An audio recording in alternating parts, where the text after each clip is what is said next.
election campaign to farm workers. The durance has been on the spotlight following a crippling 2 months farm worker strike early last year to demand higher wages.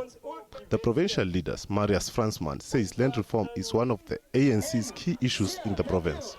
20 years into our democracy, the question that we have to pose to ourselves, is it right, is it fair, and is it justice that 20 years into our young democracy, the land still belongs to those that oppressed us? If that is not right, then those that agree that it's not right must sit down and put in place the implementation of a different model. In the Free State, it was a sea of blue in Moeking, Kronstadt. SDA leader Helen Zille led a door-to-door campaign. The DA says it will bring an end to corruption if elected to power. I'm confident that we will be the official opposition, at least in the Free State, after this election, which will be a big breakthrough for the DA. And in the same area, the ANC Women's League welcomed 2,000 volunteers of the ANC who will assist the party during the election campaign.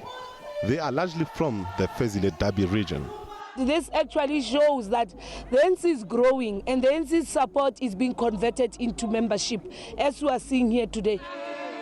In KwaZulu-Natal, the IFP focused on issues affecting women in rural areas.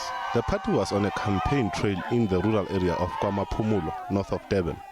They outlined their party's plans to address the empowerment of rural women. It's very sad that in these days, as women in this area or in the whole of KZN, we find women killed by their husbands as if they are killing somebody whom they don't know. Yet they are married with this woman, they are married, staying together, but they're still doing what is not good for their families. Meanwhile, in Mpumalanga, Ahang SA leader Dr. Mampele Rampele says should her party win election, it will provide free education up to tertiary level without any discrimination. The land is fertile, it's beautiful. There's no reason, and there is water galore. Everywhere you look, there is water. But people here have no jobs, have no livelihoods. They are in despair because they don't know they have the power of the vote to change the government of the day. The NFP took its campaign to Modern on the KwaZulu-Natal Midlands. Its leader urged voters to ignore the no-vote campaign and promise youth jobs. The education that empowers people with skills so that they will be able to be employable, and will ensure that we make the environment conducive for people to come and invest in our areas so that they will create employment. In the same province, the ANC launched the Sia Voter campaign to get people to vote. This follows a call by former ministers Rooney Castles and Nosisiwe Madlala Rutledge for people to spoil their votes.